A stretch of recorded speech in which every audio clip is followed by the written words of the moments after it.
El Ministerio Internacional Luz a las Naciones presenta al pastor Hernán Alberto Cortés, con mensajes extraídos de reuniones y campañas de este ministerio. Gracia y paz os sean multiplicados en el conocimiento de Dios y de nuestro Señor Jesucristo. Si desea adquirir este material o obtener más información, comuníquese a esta emisora o al email predicas-hernancortes@yahoo.com o visite nuestra página en internet www.hernanalbertocortes.com. Según mi Biblia, en la página 1034, capítulo 26 del libro de los Hechos, verso 24, dice la palabra del Señor así: diciendo él estas cosas, en su defensa, Festo a gran voz dijo: ¿estás loco, Pablo? Las muchas letras te vuelven loco. Mas él dijo: no estoy loco, excelentísimo Festo, sino que hablo palabras de verdad y de cordura. Pues el rey sabe estas cosas, delante de quien también hablo con toda confianza, porque no pienso que ignora nada de esto. Pues no se ha hecho esto en algún rincón. ¿Crees, oh rey Agripa, a los profetas? Yo sé que crees. Entonces Agripa dijo a Pablo: por poco me persuades a ser cristiano. Esto es palabra viva y poderosa de parte de Dios. Y vamos a recibir un aplauso glorioso y paz glorioso hasta los cielos de los cielos. Que suba tu alabanza y tu adoración. Aleluya. Santo es Él, digno de gloria. Dice la Biblia que entonces el apóstol Pablo empieza a defenderse, a contar su conversión. Y entre tanto que él cuenta de qué manera Dios lo había llamado, de qué forma Dios le había tocado en el corazón. Dios tiene una forma particular con cada uno de nosotros. Hay algunos que quieren tener la experiencia de Pablo y no son Pablo. Otros quieren tener la experiencia de Juan el Bautista y no son Juan el Bautista. Yo escuché aún a ciertos predicadores que dicen que Dios los ha mandado como los Juan el Bautista. A mí no me mandó ni como Juan el Bautista, ni como Pablo, ni como Elías. Me mandó como Hernán Cortés, simplemente, con un plan. No sé si será mejor o peor que otros, pero un plan particular, un plan para mí. Antes muchas empresas hacían planes para que, por ejemplo, empresas de tarjetas de crédito o empresas que otorgaban, bancos, digamos, que otorgaban créditos bancarios a la gente. Ellos hacían como una línea estándar, o sea, un solo tipo de créditos para todo el mundo. Entonces luego se dieron cuenta que no estaban tratando con gente común, con gente igual, digamos, de iguales condiciones. Que cada uno de los que venían a su empresa eran personas con un trabajo distinto, con ingresos económicos distintos. Gente más confiable, gente menos confiable, gente más gastadora, gente menos gastadora. Entonces se empezó a crear el concepto de atender y ajustar cada plan según cada persona. Dios a cada uno de nosotros nos ha llamado no con un plan común. No tiene Dios solamente un plan al que todos debemos ajustarnos. Dios tiene un plan para cada uno de nosotros. Ese es el error que muchos han cometido a través de los años. Yo cuando llegué a los caminos de Dios, o era Juan el Bautista, o tenía que ser Elías, o tenía que ser Jesús, o Judas. No podía haber otra cosa para mí. Luego Dios me mostró que Él puede y tiene un plan para mi vida, un plan especial. No sé si sea peor o mejor que otros, pero es un plan que se ajusta a tu vida, a tu persona, a tus recursos, a tus cualidades y a tus capacidades. Un Dios personal, por eso es diferente a Dios que la gente cree o tiene en su mente, que es un Dios que está allí reinando y que poco le importa a los que estamos aquí abajo. Nuestro Dios es un Dios personal, atiende nuestros asuntos personalmente. Por eso el apóstol Pablo cuenta su conversión, porque su conversión era una señal y una muestra de que para él, que era un perseguidor, un hombre reacio a las cosas de Dios. Algún ateo dice: a mí no me importa nada de lo que se habla. No importa. Dios tiene un plan con tu vida y un propósito. No es el mismo plan que tal vez tenía conmigo. No es la misma forma que usará Dios que la que usó conmigo para traerme a los caminos de Dios o para hacerme venir a su presencia. El plan que usará contigo Dios tal vez sea otro, quizás más duro o menos duro. Solamente vos y Dios lo sabrán. El apóstol Pablo, cuando empieza a contar su conversión, la importancia de su conversión era que el rey Agripa, tanto Agripa como Festo, estaban escuchando cómo ese Dios tenía trazado los pasos y marcado, mejor dicho, los pasos que el apóstol Pablo debería seguir, en el cual él luego obtendría una victoria. Así es como el perseguidor se encuentra con Dios, no por pura casualidad, sino porque Dios le había trazado un plan. Estaban ellos escuchando atentamente cuando el apóstol Pablo empieza a decirle todo esto, y de repente Festo le dice: bueno, mira Pablo, hazla corta porque aquí ya hablaste mucho. El apóstol Pablo, sabiamente y astutamente, antes de empezar su discurso, el apóstol Pablo le dice: oh Agripa, te pido que me tengas paciencia. Tenme paciencia en lo que te voy a contar, porque lo que te voy a contar es parte de mi vida, parte importante de mí. Entonces Agripa le escucha atentamente. Dios estaba poniendo todo el clima preciso y necesario como para que Agripa tenga un encuentro con él. Entonces, cuando él ya venía contando toda su historia y estaba prácticamente alargando ya el asunto, le dice Festo: bueno Pablo, las muchas letras te volvieron loco. Entonces el apóstol Pablo le dice: no son las muchas letras, tampoco estoy loco. El apóstol Pablo, viendo estas circunstancias, se dirige a Agripa y le dice: yo sé, Agripa, que crees en los profetas y en la palabra de Dios. ¿Crees?, le pregunta. Agripa se queda callado. Estaba tocado por Dios. Algo estaba sucediendo en él. Dios le estaba invitando a Agripa a que dé un paso de fe. Por eso el apóstol Pablo le dice: ¿crees? Indirectamente el apóstol Pablo lo estaba por hacer aceptar a Cristo en su corazón. Indirectamente Agripa iba a dar una declaración que iba a sellar su corazón para salvación. Le dice el apóstol Pablo: ¿crees, Agripa, a los profetas? Yo sé que crees. Pero sin embargo, dice la escritura así. Entonces Agripa dijo a Pablo: por poco me persuades a ser cristiano. Por poco. Ese era el problema de Agripa, que Agripa estaba sintiendo él que era persuadido y no podía sentir el llamado de Dios. Tal vez esta palabra te persuade.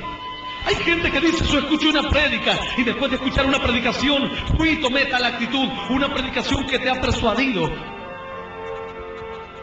Pero la persuasión no es duradera. La persuasión no marca, el convencimiento no marca, no cesa, el convencimiento no es duradero. ¿Cuántos hay que dicen: yo estoy convencido de que esta tiene que ser la mujer de mi vida, y así, y qué tal, y de que cuál cosa haremos? Pasa un tiempo y se les pasa el convencimiento, ahora no están más convencidos de esto. Porque el convencimiento no alcanza, el convencimiento realmente no es firme. Agripa dice: por poco me persuades. Ese era el problema de Agripa, que Dios quería tener un encuentro con él, un encuentro personal. Si el apóstol Pablo había relatado toda su conversión, era con un propósito de Dios. Dios quería tocar a los gobernantes. Dios antes le había dicho al apóstol Pablo: yo te voy a llevar a testificar a gente importante. Estarás testificando delante de los gobernantes, de los reyes. Darás testimonio de mí. Sin embargo, Agripa entonces dice: por poco casi me convences. Y hoy lamentablemente estamos viendo cómo las iglesias se llenan de los Agripas. Hay Agripas por todos lados. En la iglesia católica, en la iglesia cristiana, en las religiones, en todos lados. Hay gente que están bajo un convencimiento. Budistas que son Agripas están bajo un convencimiento. No bajo el plan verdadero de Dios. Agripa dijo: casi me convences. No es el plan convencerte. Ese no es el propósito de Dios.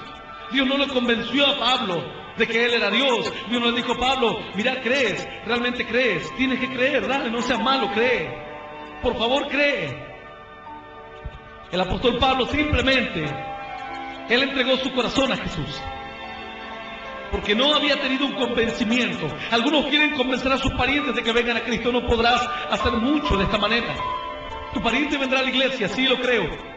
Realmente creo que tu pariente pueda ser convencido y venir a la iglesia. Tal vez hasta acepte a Cristo. Quizás hasta perduren los caminos de Dios por 1 año, 2 años. Hay gente que bajo convencimiento son capaces de tomar cualquier tipo de actitud. Pero te pregunto, ¿hasta cuándo dura el convencimiento? ¿Hasta cuándo dura el convencimiento? La persuasión, ¿hasta cuándo durará? No puede durar mucho, y ese es el grave problema que están enfrentando hoy las iglesias cristianas. Hay mucha gente que es persuadida de la existencia de Dios. Hay muchas personas que están totalmente convencidas de que Dios realmente existe. Dicen, yo creo en Dios porque vi un milagro. Creo en Dios porque alguien recibió un milagro y yo lo experimenté. Creo en Dios porque tal persona era un borracho y ahora no lo es más. Es bueno que eso sea un indicio para tu salvación, pero ¿podrá esto sostenerte? Esta persuasión, este convencimiento, ¿podrá ser un cimiento para tu vida espiritual? Muchos líderes hoy enfrentan el problema grave, la problemática de que dicen, yo tenía en mi grupo 20 personas, de las cuales ahora me quedan 10. ¿Y los otros dónde están? No sé, se apartaron, se alejaron, no lo sé. No sé qué pasó. Pasó que esa gente estaba como Agripa, eran Agripas. Algunos dicen, yo sé que Dios existe, pero de eso no me cabe la menor duda. No dudo de que creas en Dios, en la existencia de Dios, pero tal vez solamente tu relación con Dios pasa por una persuasión y por un convencimiento. Creo en Dios porque vi tal cosa, porque vi un milagro, la verdad. A un niño que se iba a caer de un balcón, no sé, se salvó milagrosamente, y yo digo, lo salvó Dios. A una niña hace poco que le iba a pasar un tren por encima, bueno, literalmente le pasó el tren por encima, pero quedó colgada de los durmientes en un puente de un paso nivel. Y la gente decía, es un milagro, es realmente algo tremendo, debe ser algo de Dios. Pero esa es una persuasión. ¿Hasta cuándo podrás vivir con una persuasión así? En tu vida tiene que haber un convencimiento, una convicción que está dada por una relación con Dios. No un convencimiento, una convicción por lo que uno escucha solamente. Hay 2 tipos de formas de que alguien pueda estar convencido, seguro de algo. Uno es por lo que nos cuentan, o nos dicen, o vemos, escuchamos. Yo sé que en París hay una torre, la Torre Eiffel, sé que mide como 230 metros, que la gente sube en ascensor hasta cierta altura y contempla gran parte de París. Lo sé, vi fotografías o películas o documentales. Estoy convencido de esto. Si alguien me pregunta, ¿usted está seguro que hay una torre en París? Yo le diré, bueno, verdaderamente sí, estoy seguro. Me dirá, ¿usted la vio, la tocó? No, nunca la vi. Personalmente no la vi. La tocó, nunca la toqué. Pero estoy convencido por lo que escuché, por lo que me dijeron. Ese es un convencimiento que puede ser útil por un momento, pero pasará un tiempo en el que ya ese convencimiento no te servirá más. Ese convencimiento ya no será más útil. Llega un momento en la vida del hombre en que el hombre necesita mucho más que una convicción pura. Ahora necesita una convicción verdadera, no una convicción por lo que te dijeron, por lo que escuchaste, por lo que vistes. Agripa casi se convence, pero no le servía la convicción a Dios. Tal vez vos estás convencido hoy de que Dios existe. Jóvenes que van a una iglesia, y a mí me duele ver jovencitos que creen en Dios, pero creen en Dios como parte de una convicción, pero más nunca tuvieron una experiencia personal con Dios. Agripa no entendió el mensaje. Al igual que muchos hoy no entienden el mensaje. Creen que todo pasa porque el pastor habla y me convence y me llena de fe. Esa es una parte. El pastor aquí no viene a convencer, viene a contar cómo la palabra de Dios toma vida en miles de personas, en el que está sentado hacia el frente, en el que tal vez hoy está en su casa escuchando este mensaje, en los que están tocando los instrumentos, en mi propia vida. Vengo a contarte de una experiencia.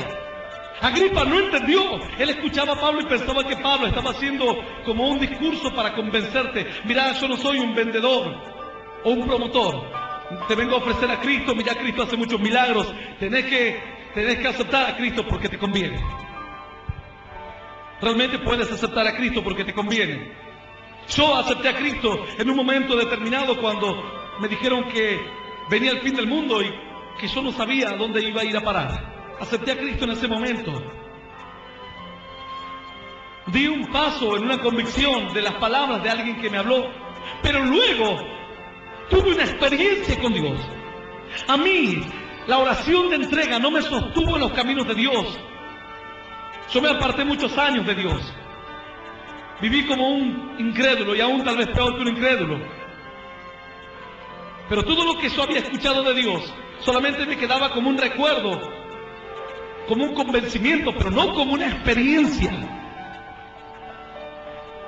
Agripa pensó que Pablo estaba tratando de convencerlo. Pablo estaba contando su experiencia. Él no entendió el mensaje, pensaba que todo se trataba de venderle algo, de hablarle de Dios y convencerlo. No, se trataba de que Pablo decía, si Dios se encontró conmigo, o yo me encontré con Dios, y tuve una experiencia con Dios, tú bien puedes tenerla. Ese era el mensaje. Agripa dijo, dale, convenceme un poco más. A ver, lo dejaba hablar. Fíjate luego cuando leas en tu casa detenidamente este acontecimiento que se encuentra en el libro de los Hechos, en el capítulo 26. Vos te darás cuenta que Agripa no interviene en la conversación. Agripa no interrumpe al apóstol Pablo. Agripa no le dice, bueno, Pablo, aquí ya no hay más cabida para tus argumentos, solamente quería escuchar un poco, no que me prediques. Agripa lo deja. Y deja que el apóstol Pablo siga hablando, porque Agripa quería que lo convenzan. Agripa estaba en la duda. El apóstol Pablo le dice, presta atención lo que le dice en el versículo 26, capítulo 26, verso 26. Pues el rey sabe estas cosas, delante de quien también hablo con toda confianza, porque no pienso que ignora nada de esto, pues no se ha hecho esto en algún rincón. Lo que le estaba diciendo el apóstol Pablo era como, vos bien sabés, Agripa, de lo que te hablo, de Jesús, de que murió en la cruz del Calvario, de que hay gente que dice que resucitó al tercer día. Bien sabes todo esto, porque nada de esto ocurrió en algún rincón o escondido, ocurrió en medio de la sociedad. Fue todo de público conocimiento. Entonces Agripa sabía todo el asunto de que Jesús había muerto, de que la gente decía que se levantó al tercer día, de que la gente decía que tenía poder para sanar, para libertar. Entonces lo deja que hable.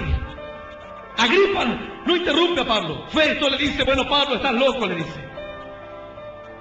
A pesar de que Festo quiere ridiculizar a Pablo, por lo general cuando un incrédulo se burla de un creyente, el incrédulo de al lado trata de hacer lo mismo, como para decir, estamos en la misma idea. Si uno dice, mirá, esos canutos andan con la Biblia, el que está al lado, ja, ja, ja, se ríe. Tal vez él no dice nada, pero aprueba con su carcajada, como diciendo, pensamos lo mismo. Agripa no pensaba lo mismo que Festo. Cuando Festo ridiculiza al apóstol Pablo, Agripa se queda callado y deja que siga hablando Pablo. Pablo le dice, Agripa, ¿tú crees en los profetas? Yo sé que crees. Y Agripa entonces comienza a meditar. El asunto era que Agripa esperaba estar muy convencido y no abrió su corazón para tener una experiencia con Dios. Puedes escuchar al mejor predicador del mundo o el hombre más ungido en todo el planeta, pero si en tu vida no hay una experiencia personal con Dios, de nada te servirá. A mí me llamaba la atención lo que me contaba el otro pastor que está aquí en la iglesia cuando fueron a predicar a cierta ciudad. Me decía, ¿sabes qué? después de que predicamos vino poquita gente porque es en un lugar donde recién comienzan a predicar. Y bueno, hice pasar a la gente al frente, decía él, y oré por ellos. Eran un puñado de personas. Y me llamó la atención a mí lo que me contó acerca de un hombre que era incrédulo, que nunca había escuchado de Dios, pero que le preguntaron luego qué había sentido, si se sentía bien, porque tenían dudas de que estos pocos hermanitos que están afianzándose en Dios flaqueen o se debiliten o dejen de asistir a las reuniones o de creer en Dios. Entonces le preguntaron como para que si tenía alguna duda, hablarle más de Dios. Y él dice, mirá, sentí algo tan especial y tan hermoso. Y a mí me llamó la atención por sus palabras, por la palabra de este incrédulo. Dice, es algo inexplicable. Yo no sé, no se puede comparar, decía él, con nada del mundo. Es algo inexplicable. Mirá, dice, lo único que te puedo decir es que es mejor, es una sensación mucho mejor de lo que sentí cuando tuve a mis 2 hijos, que fue lo más grande que me pasó en la vida. Lo que sentí hoy aquí cuando oraron, dice, superó lo más grande que yo había sentido antes. A mí me llamó la atención. Yo le dije al hermano, realmente Dios lo tocó. Eso es lo que debes sentir. Decir, Señor, lo que siento vale más que mi propia vida, que mi propia familia. A eso es a lo que se refería el Señor cuando decía, aquel que ame más a padre, madre, hijos, más que a mí, no es digno de mí. No decía el Señor, dejen a sus hijos, dejen a sus padres, olvídenlos. Es más, la Biblia dice que no desecharás a tu madre cuando envejeciere. No la menospreciarás. Honra a tu padre y a tu madre, dice la Biblia. Es el primer mandamiento con promesa para que tengas larga vida en la tierra, para que te vaya bien en la vida. Algunos dicen, todo me sale mal. Andá y sacá al viejito del geriátrico. Dale lo que le corresponde, el cariño y el afecto. Correspondele lo que él en algún momento te pudo dar. Tal vez hoy ya no te pueda dar dinero. Quizás no te pueda dar afecto porque ahora el área afectiva está completa con tus hijos, tu esposa. Quizás ahora él no tenga mucho que ofrecerte. Ahora es tu tiempo. Él ya te ofreció y te dio cuando eras niño, cuando estabas bajo su cuidado. Ahora él quedará bajo tu cuidado. Algunos dicen, ¿por qué me va mal todo en la vida? ¿Por qué la enfermedad? Porque no honras a tu padre y a tu madre. Honrar no significa obedecer lo que el padre y la madre dicen. Algunos dicen, bueno, mi padre me dice que no venga a la iglesia y como yo lo tengo que honrar. Honrar significa velar por ellos, mantener el respeto por ellos, mantener un cuidado por ellos. Por eso dice la Biblia, honra a tu padre y a tu madre, porque en la antigüedad, al igual que en estos días, cuando la gente envejecía, los trataban de dejar de lado, que se las arreglen como puedan. Bueno, hoy por lo menos existen los geriátricos, que es una forma de limpiar la conciencia de los hijos. Sin embargo, esto puede ayudarte por algún momento, pero nada más. Nada más que ahí. A mí me llamaba tremendamente la atención acerca de lo que decía este varón, porque realmente Dios lo había tocado. Ese es el toque que tiene que haber en tu vida. Decir, lo que sentí no se compara ni con una noche de placer, ni con las drogas, ni con tener un hijo, ni con tener una esposa, ni con tener una casa, ni con tener un auto, ni con tener una familia. No se compara la presencia de Dios. Y si realmente se compara, entonces lo que sentiste no es la presencia de Dios. Es algo parecido, una emoción por sentirte hijo de Dios, pero no un encuentro personal. La palabra de Dios dice que en un momento el Señor toma a Juan, a Jacob y a Pedro y les dice, vamos a un lugar. Y caminan cierta distancia y de repente llegan hasta al pie de un gran monte y les dice, vamos a subir al monte. Entonces, con toda paciencia y esfuerzo, suben a la cumbre del monte. Ellos no sabían qué estaba pasando o qué quería mostrarles el Señor. De repente suben en la cumbre del monte, y cuando se encuentran en la cima de aquel monte, dice que algo empezó a suceder. Una nube descendió del cielo. La gloria de Dios empezó a descender sobre aquel lugar. De repente aparecieron dos hombres misteriosamente, Elías y Moisés, y hablaban con Jesús. Una voz empezó a escuchar entre la nube que decía: este es mi hijo amado, a él oíd. Los discípulos, estos tres que estaban allí, no sabían qué pasaba. Sin embargo, ahí estaba Elías y Moisés, otra vez apareciendo en la escena, como luego aparecerán en el final de los tiempos. En el libro de Apocalipsis se habla de estos dos testigos. Y dice que cuando ellos estaban mirando todo aquel acontecimiento, el rostro de ellos se puso como el sol y sus vestiduras blancas como la nieve. Todo empezó a ser transformado. No era algo químico, algo biológico. No era un fenómeno físico. Lo que estaba ocurriendo era que la presencia de Dios estaba transformando todo. Algunos dirán: pastor, es que yo no entiendo. Yo quiero que lo entiendas. Ellos están en el monte. De repente una nube les cubre. Ven a dos personas. Eran a quienes más respeto les tenían los judíos. A Moisés, porque él había entregado la ley, y ellos tenían a Moisés como máxima autoridad. Y a Elías, porque era un varón que había soportado las pruebas más duras y había hecho las señales más impresionantes en medio del pueblo judío. Ellos anhelaban volver a ver a Elías. Pero muchos al Señor Jesús le decían: ¿tú quién eres? Nosotros somos descendientes de Abraham. ¿Acaso tú eres mayor que Moisés? Entonces, cuando ellos aparecen, los discípulos se dan cuenta que Jesús era mayor que Elías y que Moisés, que no era un profeta de esa clase, era superior en esencia, era el único hijo de Dios, el único hijo que Dios tuvo de su propia esencia, lo hizo de su propia esencia, de lo que Él es. Entonces, cuando ellos miran este acontecimiento, la nube estaba descendiendo y una voz del cielo decía: este es mi hijo amado, a él oíd. Estaba Moisés, estaba Elías, mas Dios le dice: ni Moisés, ni Elías, ni ninguna otra persona similar o más o menos que ellos, a él oíd. Y mientras esta voz se escuchaba en la cima de aquel monte, sus vestidos se volvieron blancos. Yo quiero que prestes atención a lo que te voy a decir. En la antigüedad no existía la lavandina. En la antigüedad no existían los jabones tecnológicamente preparados como los que hoy conocemos, con encinas y cuantas cosas más. En la antigüedad la gente solía usar una muda de ropa, más en las tierras bíblicas. Tener varias mudas de ropa era ser un hombre muy adinerado. Por eso se disputaron las ropas del Señor.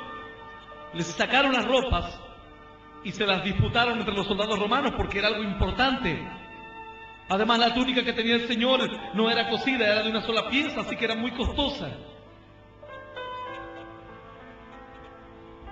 Lo cual significa que en la antigüedad era muy raro ver a una persona con una vestidura blanca como la nieve, en un territorio donde las tormentas del desierto levantaban gran polvareda, donde no había calles de asfalto, era todo de tierra, donde el hombre se recostaba en el suelo.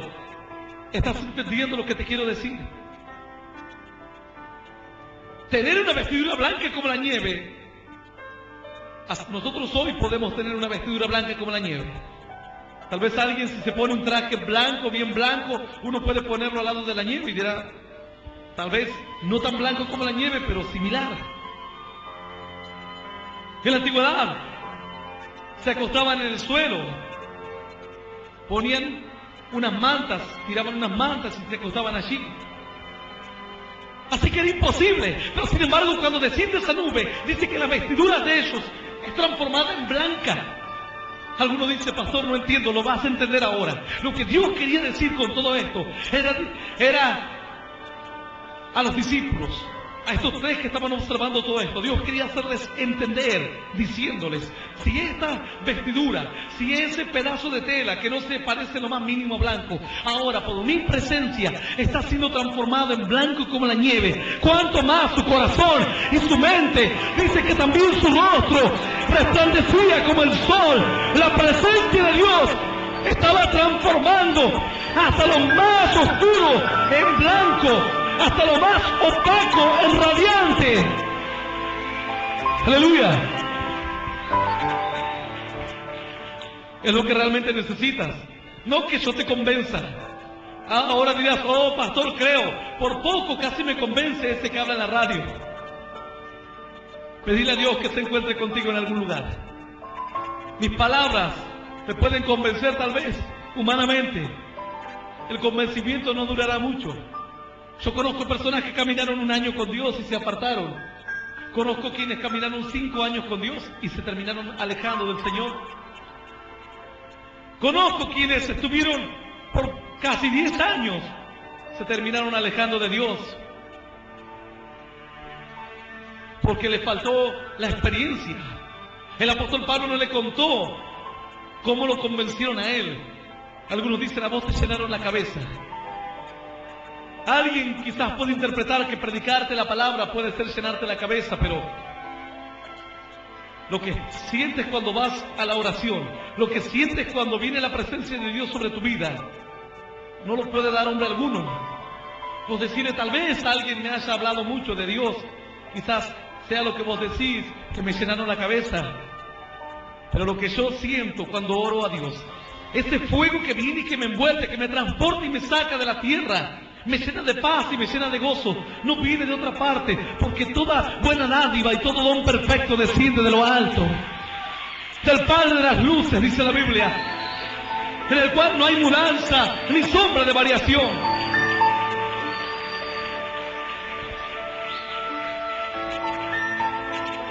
Pero hay muchos Agripas que necesitan que cuando se les está acabando el convencimiento, que venga alguien y dice, ministrame. ¿Por qué? No sé, porque ando dudando de Dios. Ministrame. Bueno, Dios existe porque creó los cielos. Dios existe porque envió a los profetas. Dios existe porque hace milagros. Dios existe porque salvó a la gente perdida, liberta a los cautivos, rompe las brujerías. Entonces el otro dice, háblame un poquito más, que ya estoy con fe. ¡Oh, Agripa! No te sirve el convencimiento. Necesitas tener una experiencia con Dios. El apóstol Pablo no empezó a convencerlo, le dijo, yo te voy a contar mi experiencia con Dios. No el versito, no un versículo bíblico, que si le aceptabas a Jesús en el corazón, puede ser que des un primer paso sin tener una experiencia en fe. Pero en algún momento tienes que tener una experiencia con Dios. Si no vives la experiencia, tu firmeza no es firmeza, sino que todo depende de lo que escuches, de lo que alguien te diga, de lo que te ministren, de la oración de un hermano, de un líder, del pastor, de una campaña que se haga en un lugar o en otro lugar. Todo va a depender de lo demás. Pero cuando uno aprende a buscar a Dios y conoce lo que es sentir la presencia de Dios, recibir bendición directamente del cielo, ya no estás dependiendo de los demás, ahora dependes de Dios. Ahora le clamás, dice la palabra, que Dios te da un espíritu con el cual puedes decir, Padre mío. Ese Padre mío es una expresión de confianza, de acercamiento. Era la primera palabra, aquel Abba Padre, era la primera palabra que un niño judío empezaba a decir, como papi o papá, o tal vez la primera palabra que dijo tu hijo al dirigirse a vos. La primera palabra era esta.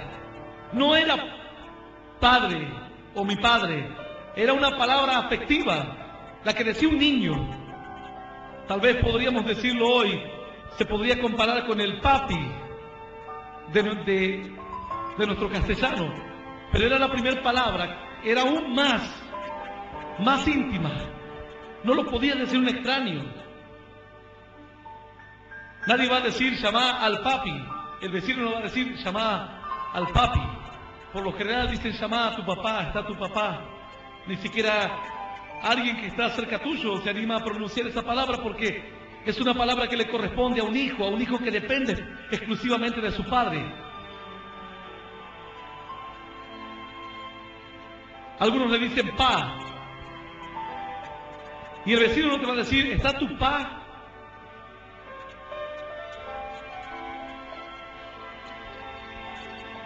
O la señorita, díganle a su pa que mañana los traiga más temprano. Porque es una palabra que solamente la puede usar un hijo. Solamente un hijo. Y un hijo que tiene una buena confianza con su padre. Pero cuando una persona aprende digamos que depende de lo que le digan los demás, esta persona tiene ahora una inestabilidad en el camino de Dios. Tal vez el año que viene se aparte, quizás 2 años más se aparte, pero cuando uno tiene una comunión con Dios, una experiencia, el apóstol Pablo le contó su experiencia. No le dijo, a mí me convencieron porque me mostraron que la Biblia dice en el libro de Isaías, capítulo 52 y 53, que el Señor vendría a padecer por nosotros. Los profetas hablaron de Jesús. Él no le dijo así. Él le dijo, Jesús se acercó a mi corazón, me habló, experimenté el gozo, la paz. ¿Cuántos hoy están viviendo como Agripa? Bajo un convencimiento. Tal vez Agripa decía, bueno, me convenciste, Pablo, acepto a Jesús. Te pregunto, ¿serviría esto para Agripa? Luego Pablo se iría a otra ciudad y Agripa diría, no, pero ahora como otro me está hablando de Buda, me están convencidos de que Buda es Dios y no Jehová. Hay gente que dice, sí, yo soy cristiana, pero no sé, vinieron los testigos de Jehová y me doy cuenta que tengo que hacerme testigo. Porque solamente se basaron en un convencimiento humano. Cualquiera te puede convencer entonces. Te podrá convencer un mormón, un testigo, un católico, cualquier persona. Porque no hay una experiencia y lo que te afirma es la experiencia. Lo que pesa es la experiencia. Así cierta persona, hace mucho tiempo, esta persona estaba buscando conocer a Dios. Y le habían hablado de Dios. Y le habían mostrado la Escritura. Pero él no alcanzaba todavía a convencerse, o digamos que el convencimiento no le alcanzaba para decidirse por Dios. De repente venían a su puerta, le golpeaban y otro hablándole de Dios, iba en el colectivo, otro hablando de Dios ahí en la calle con un megáfono. Pero esto no le alcanzaba. No pesa el convencimiento tanto como la experiencia que uno pueda tener adentro. Así fue que había pasado mucho tiempo y él nunca se había acercado a Dios. Estaba convencido de que Dios existía. Alguien te convenció de la existencia de Dios. Es bueno que sepas que Dios existe, pero el próximo paso y el más importante es que tengas una experiencia con Dios. Yo no digo que tengas un fuego en las manos, que veas un paralítico levantarse. No sé cuál sea tu experiencia. Cada uno tendrá una experiencia particular. Pero vos tenés que poder decir como dijo el apóstol Pablo, yo vengo a contarte no de lo que dice la Biblia. Primero te voy a contar de lo que yo experimenté. Luego podemos hablar de la Escritura. Pero ¿de qué sirve de que yo te hable de la Escritura si vos pensás que esta Escritura es solamente un librito para convencer a la gente? Este varón había pasado mucho tiempo y no se había acercado nunca a Dios. En un momento de prueba, en un momento duro de su vida, en un momento en el que ya no había forma de salir, su convencimiento por lo menos le sirvió para orar a Dios, o para rezar, o para pedir, como quiera llamarle, hacerle una petición a Dios. Él pensaba y decía, no creo que Dios me pueda escuchar. Dudaba en su corazón, pero bueno, por un lado no estoy muy convencido de que Dios me escuche, pero por otro lado escuché tanto hablar de Dios que tal vez me escuche. Su corazón era como si hubiese estado lleno de plomo, lleno de cargas, de pruebas, de luchas. Y mientras le pedía a Dios con sus palabras, por eso yo le recomiendo a la gente, a los que no conocen a Dios, que vayan a su cuarto y le digan a Dios con sus palabras, le hablen y le pidan que Él se acerque a su corazón. Vos dirás, no, pero yo tengo que hacer unos requisitos previos para que Dios me hable, para que Él venga a mi vida. No hace falta ningún requisito previo. Simplemente le pedirás a Él, orarás a Él, dice la Biblia, y Él te oirá. Cuando tengas una comunión con Dios, una experiencia, luego entonces se dará una relación entre vos y Dios. Yo no estoy comprometido aquí en la iglesia por lo que piense o diga un hermano. Si a mí alguien me saca y me transporta de este lugar y me pone en otro país, siendo un peón de albañil o en otro mundo, en otro planeta, después de haber tenido la experiencia que tuve con Dios, no podría dejar de buscar a Dios. Algunos dicen, no, yo tengo que orar porque soy líder. Y el líder tiene que orar.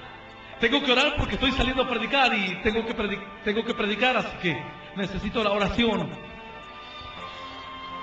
Falta entonces que tengas una experiencia con Dios, para que puedas decir como este varón, lo que sentí con Dios superó todo lo que sentí en el mundo. Este varón, que no creía en Dios o que lo habían convencido pero que no tuvo nunca una experiencia, se puso a hablar con Dios con sus palabras. Cuando él empezó a hablar, de repente empezó a tomar confianza y le empezó a contar a Dios cosas como si estuviese hablando con un amigo. Y mientras él empezaba a contarle cosas y le contaba que estaba en prueba y en dificultad, algo descendió desde los cielos como un fuego que lo empezó a envolver y se sentía como que estaba envuelto en las llamas, en un gozo, en una paz, en una fuerza, una experiencia tremenda con Dios. Desde aquel día entregó su corazón a Jesús y nunca más se alejó de Dios.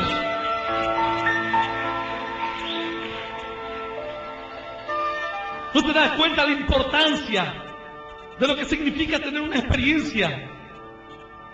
Alguien se preguntará diciendo, yo quiero esa experiencia, ¿y cómo tengo que hacer? Tengo que traer velas rojas, velas negras, caminar en el camino de la ruda, como hace la Iglesia Universal, caminar en el camino de la sal, caminar en el camino, caminar por el fuego, como caminan en algunas fiestas paganas. Casarme con Dios, ¿qué tengo que hacer? Orar es la respuesta. Orarás a Él, dice la Biblia, Él te oirá. Le pedirás a Él y Él te oirá. Hay creyentes que están viviendo como Agripa porque nunca van a sus rodillas y le dicen, Señor, hoy vengo a ti para hablar contigo, para contarte mis pruebas, mis luchas, mis dificultades, pero para tomar fuerzas en Dios. Yo cuando voy a orar siento que el Señor me pone como que me enchufa en una corriente eléctrica y me inyecta fuerzas. Muchas de las decisiones importantes que he tomado en mi vida, que dieron grandes frutos, fueron cosas que Dios me mostró mientras oraba. Y otras que he tomado decisiones que tal vez las he tomado con mi intelecto, con mi convicción. Tal vez yo digo, bueno que salga hoy a la calle y que reparta un volante. Tal vez dieron fruto, pero no el mismo que cuando la experiencia con Dios viene a tu vida. Hay gente que hoy reparte un volante y lo hace por amor a Dios y Dios lo valora y es bueno que lo hagas. Pero sería mucho mejor si antes hubieses tenido una comunión con Dios. Si antes hubieses tenido una experiencia con Dios, entonces te levantás de la oración. La Biblia dice que te levantarás como un búfalo. Dios renovará tus fuerzas como las de un búfalo y serás ungido con aceite fresco. Salir como un búfalo y predicar la palabra de Dios. Y nadie te podrá hacer frente en todos los días de tu vida.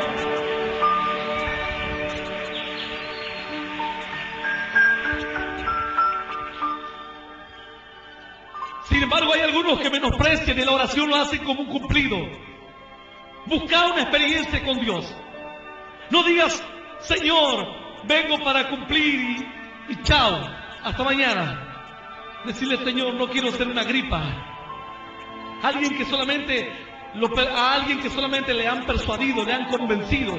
Las predicaciones, lo que alguien le habló de Dios. O un testimonio. Si no quiero ser una persona que tenga una experiencia. Yo conozco personas que están alimentándose hoy por lo que escucharon, porque dicen, un muerto se levantó, gloria a Dios. Se convirtieron 20 personas, gloria a Dios. Esto les alimenta. No significa que esto no pueda alimentarte. Es bueno, pero no es lo mejor. Esto cumple una parte importante de tu vida. Tal vez podemos reconocer que realmente es un privilegio que estés contemplando estos milagros de Dios. Pero tal vez el otro te diga, mira, yo no vi a ningún ciego ver o a ningún paralítico caminar, pero cuando voy a la oración siento que el Espíritu Santo viene y que un fuego me envuelve y algo me sacude en mi interior. ¡Aleluya! Estoy viviendo y teniendo una experiencia con Dios.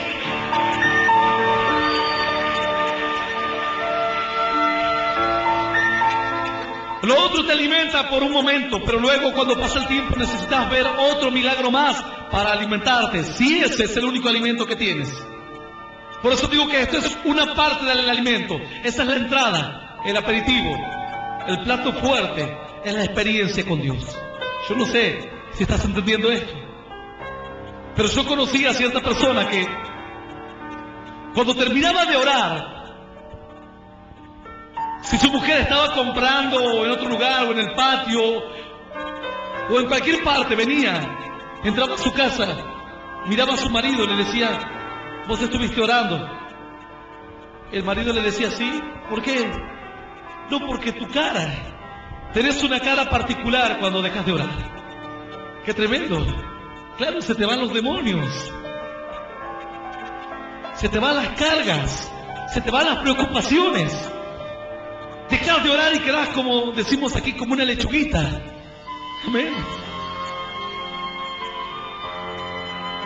Cuando uno tiene una experiencia con Dios, la cosa cambia, se hace más fácil.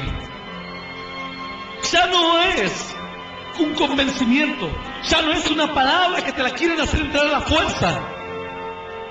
Es ahora una experiencia con Dios, algo que entra a tu vida y te guía. Estás ahora saboreando los platos celestiales y no comiendo de las migajas que caen de la mesa de un predicador, de un pastor o de un líder. Tal vez sea esta tu vida. Si Dios está hablando de Agripa, significa que van a haber muchos Agripas que van a escuchar este mensaje. Y Dios te dice, no sirve la experiencia de Agripa. Lo de Agripa fue todo un persuadirme, dale, hablame un poquito más. Sirve lo que tuvo Pablo, la experiencia de Pablo. Es la que hizo de este varón un varón lleno de Dios. Yo te invito a que te pongas de pie. No sé cómo sea tu vida hoy. Lo que sí sé es que hay mucha gente que confía en una religión y que en estos días hay personas que están asistiendo a un templo, a una iglesia, a una catedral para buscar una ayuda en Dios.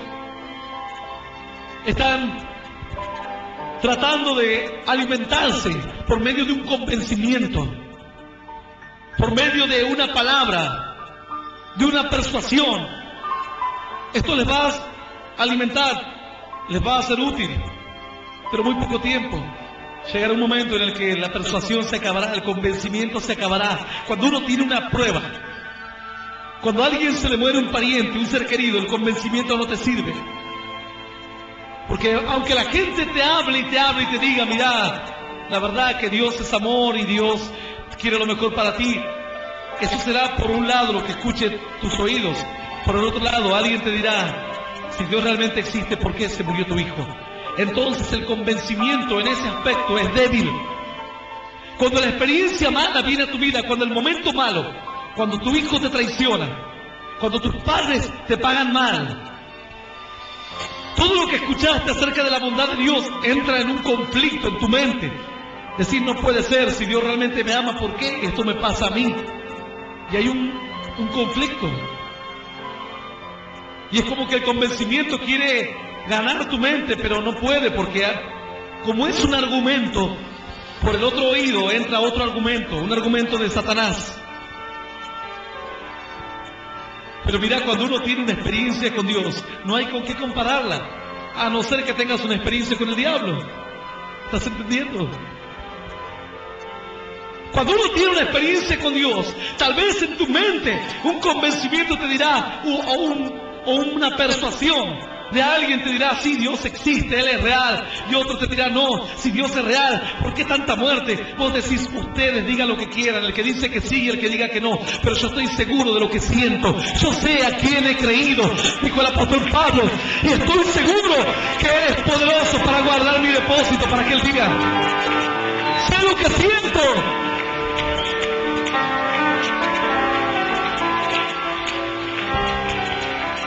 Hay algunos que no entienden. Tal vez los niños, hay niños de 8 años, 9 años que dicen, yo entiendo parte de lo que habla el pastor, pero algunas palabras no las entiendo. Ahora lo vas a entender claramente. Porque esta palabra se resume prácticamente en un ejemplo bien claro. Algunos dirán, yo quiero entender qué es lo que tenía Agripa. Lo que tenía Agripa era convencimiento, palabras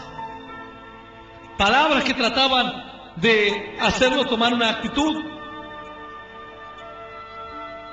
Pero lo que tenía Pablo era un fuego ardiente en su corazón, una experiencia que él jamás podría olvidar. Aunque a Pablo le digan, olvídate de Cristo, él no podía olvidarse. La Biblia dice que en un momento los apóstoles habían hecho grandes milagros y los sacerdotes y los principales lo traen a Juan y a Pedro y le dicen, así que ustedes andan haciendo milagros y hablando de ese Jesús. Ellos dicen, sí, no lo hagan más. Si lo vuelven a hacer, los vamos a matar, los vamos a castigar. Entonces dice que los castigaron un poco como para que tengan miedo y los soltaron.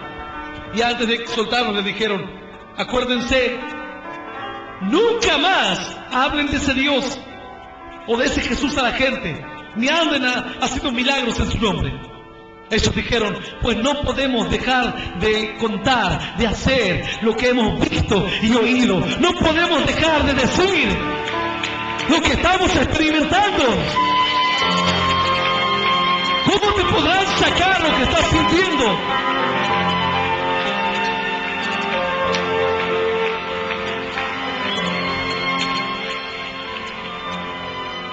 Y ahora va el ejemplo claro para que lo entiendan los niños.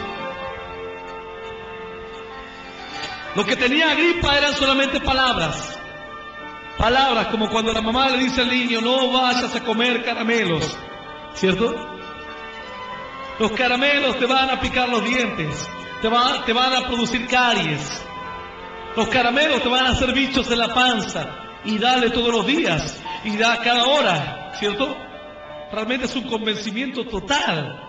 Es como una tortura, un lavado de cerebro parecido al de las guerras de Vietnam, tal vez. Pero el niño dice, sí, pero después cuando se va dice, pero el caramelo es rico. Aunque te digan que es malo, pero los niños dicen, pero es rico. Y no lo van a dejar de comer porque lo que ellos sintieron, el gusto que le sintieron al caramelo, es mejor que el reto de la mamá. Entonces las palabras de la mamá hacen algún efecto por un momento, pero después los niños se tientan. A mi hijo le decimos, no comas caramelos. Y por ahí dice, no voy a comer. Y cuando invitan caramelos hacia los niños, él dice, no voy a comer porque tiene algunas caries por ahí. Pero después se tienta. Y es más firme lo que el gusto que él le sintió al caramelo. Y por ahí cuando nos descuidamos, lo vemos que ya está comiendo caramelo otra vez. Eso es para los niños. Ahora va para los jóvenes. Lo que tenía Agripa solamente eran palabras. Algunos dirán, bueno, el niño dirá, ¿y esto qué tiene que ver con lo que habló? Mira, los retos son las palabras que nosotros hablamos de Dios. O lo que te queremos convencer de Dios. Y el caramelo es la experiencia, es Jesús adentro de tu corazón. Que uno lo siente. no le hablan ni le convencen. Uno lo siente, simplemente lo siente. El joven mañana se querrá casar, y cuando él se quiera casar se va a enamorar de alguna joven por ahí y le va a decir: mamá, me voy a casar. Lo primero que dirá la mamá, dirá: ¿con quién? Con aquella, mamá. Vos estás loco.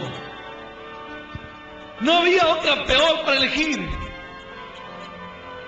Pero no te das cuenta que es una vaga, es una creída, o es una gorda, o es una petiza, o es una alta, o es una flaca. Algún problema va a tener siempre. Entonces el joven dice, la madre es como que lo mira como diciendo: oí, te convencí. Y le habla 1 hora, 2 horas, a la mañana, a la tarde. ¿Y qué vas a hacer? Y me voy a casar. Entonces la madre tiene que sacar ahora otro arsenal, munición pesada. Dice, bueno, ya diciéndole que es gorda, chueca, no lo puedo convencer, piensa. Si te casás, nunca más vas a pisar esta casa. Así que pensalo bien. La madre dijo: con esta no se casa. ¿Y qué vas a hacer? No, y me voy a casar. Ya para este asunto, muchos de los que estamos casados tal vez, o muchos de los que escuchan este mensaje tuvieron esta experiencia. Bueno, en mi caso tendrías que preguntarle a mi esposa. Y la madre luego dice: bueno, no sé qué más voy a hacer. Entonces ya no sabe qué más hará. Algunas son capaces de matarse, les agarra una descompensación, un golpe de presión, caen en cama. Dice: si te casas me vas a matar, hijo. Y el hijo dice: bueno, moriste, pero yo con esta me caso. Porque lo que está sintiendo es más fuerte que lo que él puede escuchar. Le puedes maldecir, le puedes decir: vas a ser un infeliz toda tu vida. No le llegará. A un joven enamorado le puedes decir que va a vivir debajo de los caños. A él no le importa. Puedes decirle que su novia es la peor mujer del mundo.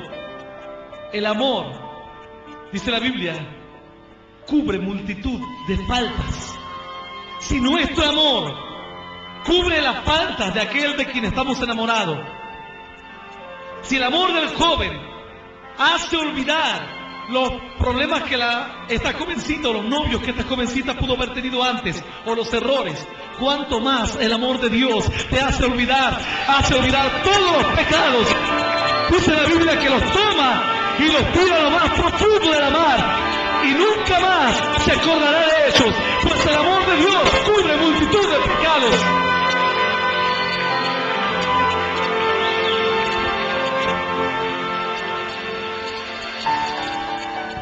Finalmente la madre le dice al joven: bueno, hijo, se ve que no nos amás, que no te importa lo que pensamos, tu padre y yo. Y el padre es mentira, el padre nunca opina nada. Siempre es tu padre y yo. Y por lo general los varones dicen que se case, pero no ves que es un niño, que se haga hombre. Es como que muchas veces el hombre es más despreocupado en este asunto. Y como a uno, como varón, siempre le enseñaron que si se golpea no pasa nada, que se levante, que el hombre no llora. Entonces mucho más cuando se trata de un varón, es como que le resta importancia. Finalmente la madre, bueno, le dice al hijo: bueno, ya hemos hablado con tu padre y elegí, o ella o nosotros. Porque ni pienses que vamos a ir a mirar a tu hijo, el día que tengas tu hijo no va a tener abuela. Mentira. Los hijos siempre tienen abuela. Les puede faltar el padre, pero la abuela siempre estará ahí. Incluso yo conozco abuelas que tienen más amor que sus propias madres. Y el hijo lo piensa y dice: bueno, lamento que después de todos estos años me hagan tomar una decisión así, pero es mi futuro. Ustedes ya formaron una familia y yo tengo el derecho de hacerlo, así que me quedo con ella. Finalmente se casan y tal vez ya conozcan el resto de la historia, porque tal vez es parte de tu propia historia. La convicción no puede ser derrotada por el argumento. Alguien te querrá convencer que no, que Dios es mentira, que resucitó. Como a una mujer le dijeron, es mentira, usted cree. Le decían que una ballena se va a tragar a Jonás, pero eso es una cuestión, es una cosa de locos. Y la mujer dijo, ¿qué me importa? Si me dijesen que Jonás se tragó una ballena, también lo voy a creer igual. Ella amaba a Dios. ¿Qué le importaba lo que le pudiesen decir de su Dios? Tal vez hay alguien que hoy quiera tener este espíritu, que se consigue solamente con una experiencia personal con Dios. No con una convicción, no con palabras. Las palabras te ayudan a dar un paso, te ayudan a sostenerte en algún momento, pero la convicción es el alimento y el plato fuerte del cual comerás toda tu vida, el cual te llevará a decir, no le temo a la muerte. Cuando uno está convencido, dice, estoy convencido, pero cuando me hablan de la muerte me da miedo. El apóstol Pablo dijo, si vivo, predico la palabra, y si muero, mejor para mí, porque recibo la corona de vida. Si vivimos, para Él vivimos, y si morimos, para Él morimos. Sea pues que vivamos o que muramos, del Señor somos. Esto lo puede decir una persona que ha tenido una experiencia con Dios, no alguien que está convencido o persuadido. Yo quiero hacer una oración por tu vida. Tal vez este primer paso lo vas a dar bajo una persuasión, bajo un convencimiento de lo que estás escuchando, o quizás realmente estés sintiendo algo adentro de tu alma, algo adentro de tu corazón que te está empujando e impulsando a tomar esta decisión de fe. Una cosa actúa por fuera, las palabras, el convencimiento, la persuasión. La otra actúa por dentro. Siempre lo más fuerte en el hombre es lo que está dentro, no lo que está afuera. Yo quiero hacer una oración por los que quieren aceptar a Jesús hoy. Si estás dispuesto a hacerlo, cierra tus ojos. Repetí después de mí esta oración que dice, Señor Jesús, Señor Jesús, después de escuchar esta palabra, después de escuchar esta palabra, decido recibirte en mi corazón decido recibirte en mi corazón y reconocerte y reconocerte como mi único Dios como mi único Dios y Salvador de mi vida. y Salvador de mi vida. Te pido Te perdón pido perdón por todos mis por pecados todos mis pecados y por mis errores. por mis errores. Quiero que me ayudes Quiero que me ayudes a conocerte, a conocerte, a seguirte a seguirte y a serte fiel. Señor, Señor, y yo te doy yo gracias te doy gracias por morir por mí en la por cruz, morir por mí en la por cruz, darme vida por eterna darme vida eterna y por hacerme por hacerme un hijo tuyo. un hijo tuyo. En el nombre del Padre. El Ministerio Internacional Luz a las Naciones presentó al pastor Hernán Alberto Cortés con mensajes extraídos de reuniones y campañas de este ministerio. Gracia y paz os sean multiplicados en el conocimiento de Dios y de nuestro Señor Jesucristo. Si desea adquirir este material u obtener más información, comuníquese a esta emisora o al email predicas-hernancortes@yahoo.com o visite nuestra página en internet www.hernanalbertocortes.com.